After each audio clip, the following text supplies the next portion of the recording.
Stephen, in the book of Acts chapter 7, points out that Moses, both Joseph and Moses, are pictures and types of Jesus Christ, of Yeshua HaMashiach, Jesus the Messiah. That's Hebrew for that. But look at this right here. I'm going to show you.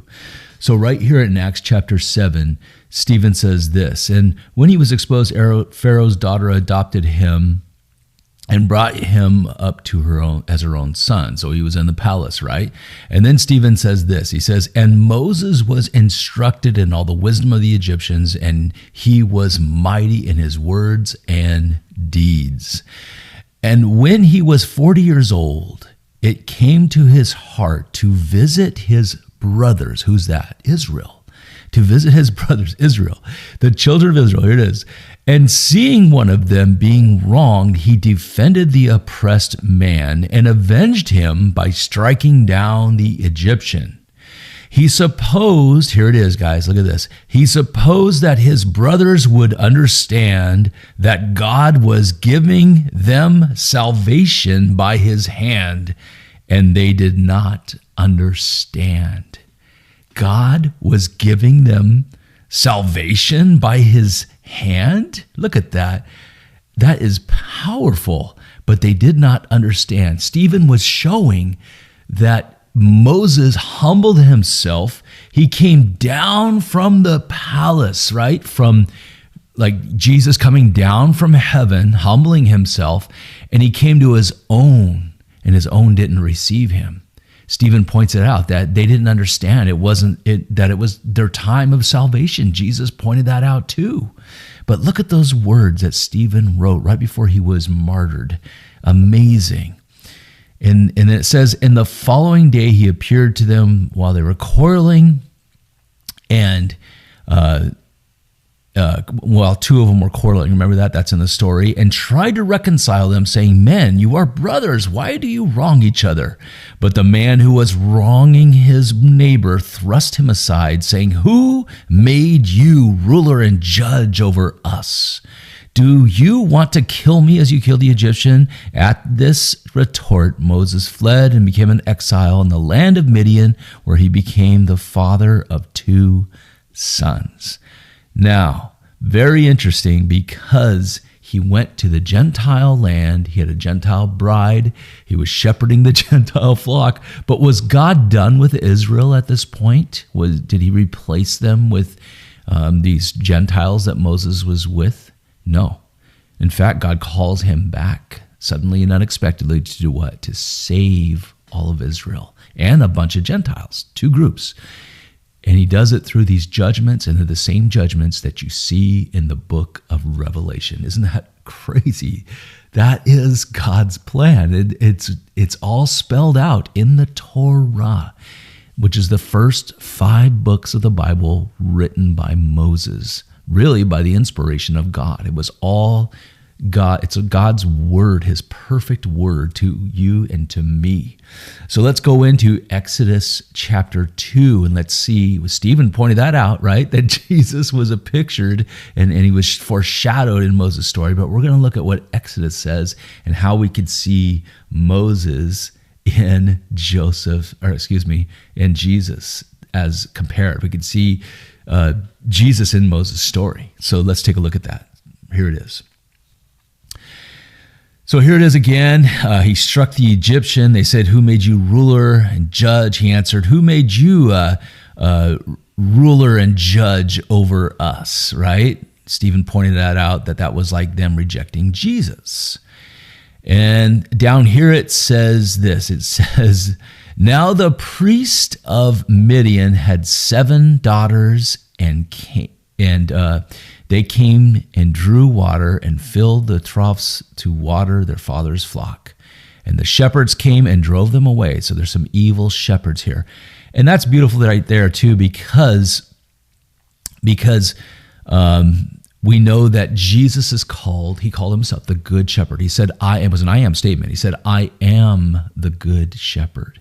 He is that shepherd in Psalm 23, which is a beautiful psalm. I love that one, and I know everybody does. It gives you comfort in times when you're struggling. But he's the good shepherd. And if you look at Moses' story right now, And you look at where we're at. Remember, there was an evil Pharaoh who had the Hebrew baby boys killed in that region. This Pharaoh that didn't know Joseph, the scriptures say in Exodus. That is a picture of Herod the Great. Remember what he did? He found out the Magi came and said, we're here to worship the king of Israel. And he became very furious and jealous. And he tried to find out where baby Jesus was, where this king to be born was. And what did he do? He had all of the Hebrew baby boys in that region, 2 years and younger, he had them killed. That's recorded in history, not just the Bible, also in history, but definitely the Bible's more accurate, and it's true, it's in there. So we see this evil Pharaoh in Moses' story who looks just like Herod. And then we see Moses' sister Miriam, that's where the name Mary derives from. She takes care of little Moses as he was in that basket with the pitch on it and floating in the Nile to be, spared from being thrown into the Nile like the other Hebrew baby boys were. And so Mary takes care of baby Moses. And then Moses is in the palace and he teaches wisdom, as Stephen pointed out, and had very much wisdom, and he is in the power position, and he's in the palace, and he humbled himself, came down to his own people because he thought they would realize it was their salvation that God had promised. And it wasn't. They rejected him, just like Jesus was rejected the first time. But there's still a perfect and good plan that God has to save Israel. It's amazing. So he has a Gentile bride and he saves Israel. We're going to look at that right now in the scriptures. Check this out. So the shepherds came and drove these women away. But Moses, I love this, but Moses stood up and saved them. He's the good shepherd, right? He's protecting these 7 women at a well. Remember in the book of Revelation, there are 7 churches. The 7 golden lampstand, the menorah, was always a type and a picture of foreshadowing of the 7 churches. And Jesus is always, the high priest was always a foreshadow of Jesus. And Jesus is standing among the 7 golden lampstands in Revelation 1, and he says these are the 7 churches. He's also our great high priest. What does the high priest have over his heart? The 12 precious stones of Israel are over the high priest's heart as he pours in the oil into the 7 golden lampstands and keeps it burning bright and hot. The oil is symbolic of the Holy Spirit. Jesus is pouring in the Holy Spirit. He is poured into us, into this people, the church. But also, we know he has the 12 precious stones over his heart. And when that light shines brighter from the church, it reflects on those, it has those 12 stones reflect the light back, and they become more and more beautiful. You see the picture? It's so good. God is so good. His word is awesome to us. But Moses stood up and he saved them, being the good shepherd, right? And watered their flock. What does God do? What is Jesus doing right now? He's watering us. The living water poured out from him. He says, come to me, all you who are weary and burdened, and I will give you rest. He also said, I am the living water. He stood up and said that when they were doing this ceremony where they poured the water in to that vessel at the temple, and he said, I am living water. And it's an amazing thing. So let's look at this some more. And so Moses stood up and he saved them, and he watered their flock, and they came home to their father Reuel and said, how is it? And he said, how is it that you have come home so early today? And they said, an Egyptian drew water for us and watered the flock. And he said to his daughters, then where is he? Why did you leave him? Where is he? Why have you left the man? Call him, that he may eat bread. And Moses was content to dwell with the man, and he gave Moses his daughter Zipporah, and she gave birth to a son and called his name Gershom, for he said, I have been a sojourner in a foreign land. I have been a sojourner in a foreign land. Jesus is very, very Jewish and Israeli, and he's sojourning in a foreign land as he's come to us, the Gentiles, the nations, and he's bringing as many of us that would follow him into his flock. We're grafted into that olive tree, as Romans chapter 11 says. We have not replaced the olive tree. The church has not replaced Israel, but we are grafted into it as one of the branches, right? Like Moses having a Gentile bride. Joseph, another huge picture and type of Jesus. Check my videos out on those. Who is also a huge picture and a type of Jesus. And he had a Gentile bride as well. But then both of them, during a time of great trouble, save all of Israel. Do you guys see the picture? It's spelled out in the Bible. Stephen pointed it out that Joseph and Moses were both types of Christ. So to say that it's not, and it's something that, we're just making up, it would be false, okay? Because the Bible proves it. So let's keep going in this and look at this. So there was 7 Gentile women, 7 churches in the book of Revelation. He marries one. He has one Gentile bride in that Gentile land, right? That's what we're seeing. Now watch this. During those many days, the king of Egypt died, and the people of Israel groaned because of their slavery and cried out for help. Their cry for rescue from slavery came up to God. And God hearing their groaning, and God remembering his covenant with Abraham. So now we're seeing a connection with the children of Israel, the nation of Israel, and the covenant God had with Abraham. I will bless those who bless you. I will curse those who curse you. That was Genesis 12:3, and that was specific to the nation of Israel and to those who follow Jesus, who will become his bride, right?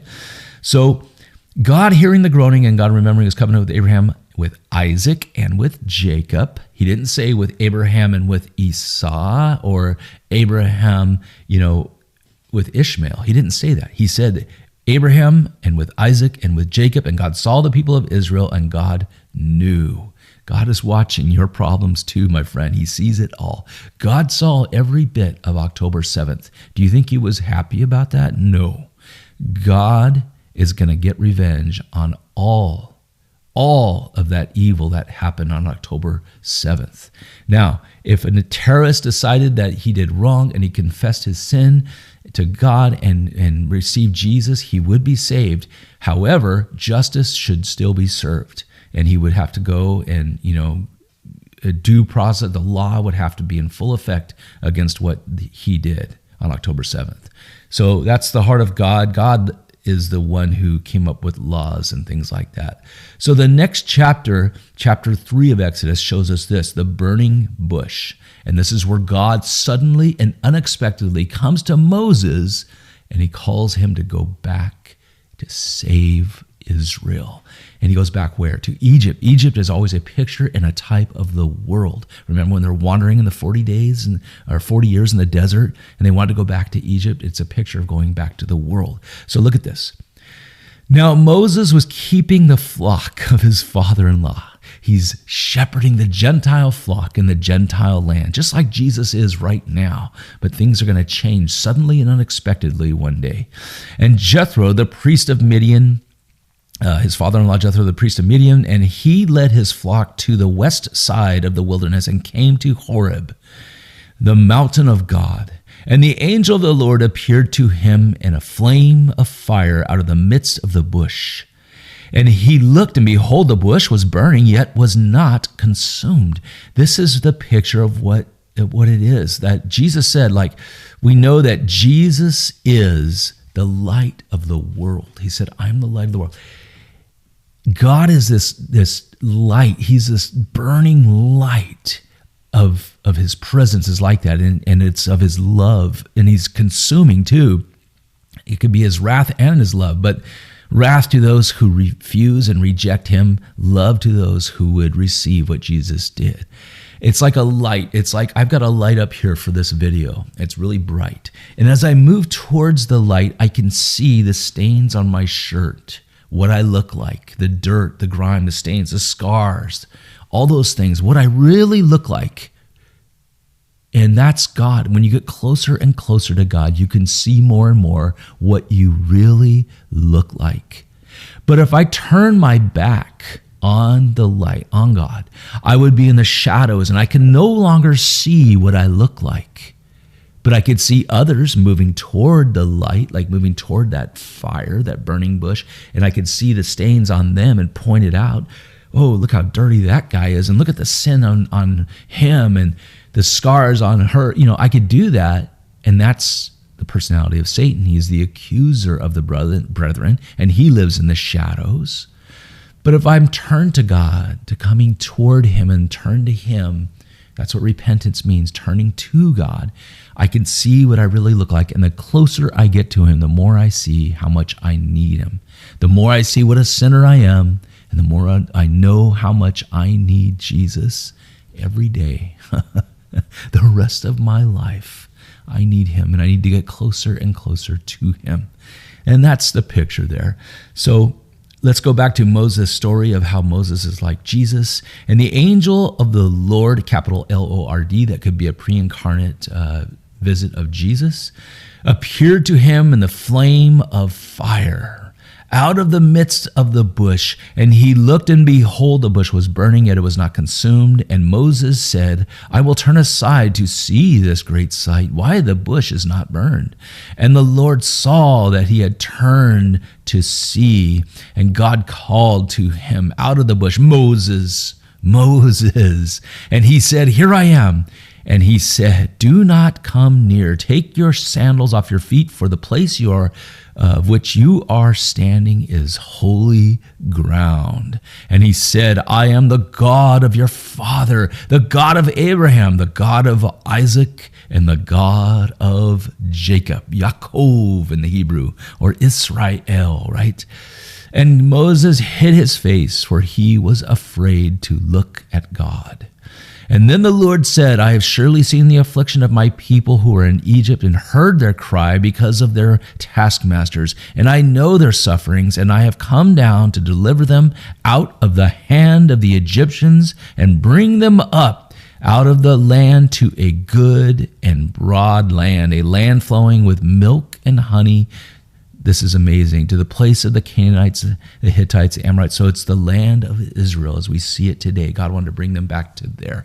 Now, in the same way, the world is oppressing the little tiny nation of Israel. The world, for the most part, hates Israel, just like that Pharaoh and the Egyptians, for the most part, hated Israel back then. And what does God do? He calls Moses to go back, after he has his Gentile bride with him, to go back and to save Israel and a remnant of Gentiles as well. And these judgments that are going to come down are the same judgments that you see in the book of Revelation. Only in the book of Revelation, they're times 1,000. Okay? So it's an amazing thing, because you could see the bride already with the Gentile bride, for the most part, with Moses already. And then he goes back to save Israel and many other Gentiles. So that's a picture of the 7-year tribulation period. And we see it spelled out in both Joseph, the 7-year famine, he saves Israel, and Moses' story, these judgments that come down. Amazing. God is so amazing. Hey, check out my book if you haven't on Amazon. See Jesus in the Old Testament, or in the Tanakh if you're Jewish. I think you'll enjoy it. I kept the price as low as I could, as low as I could. For like $23, you can get this hardcover. I think it's $12.90 or something like that for the paperback. So check it out. Don't forget, you could also click on this playlist, How to Find or See Jesus in the Old Testament. It's all free content. Don't forget to subscribe, like the video, get it out to the world. I love you, my friend. Remember this, Jesus wins in the end.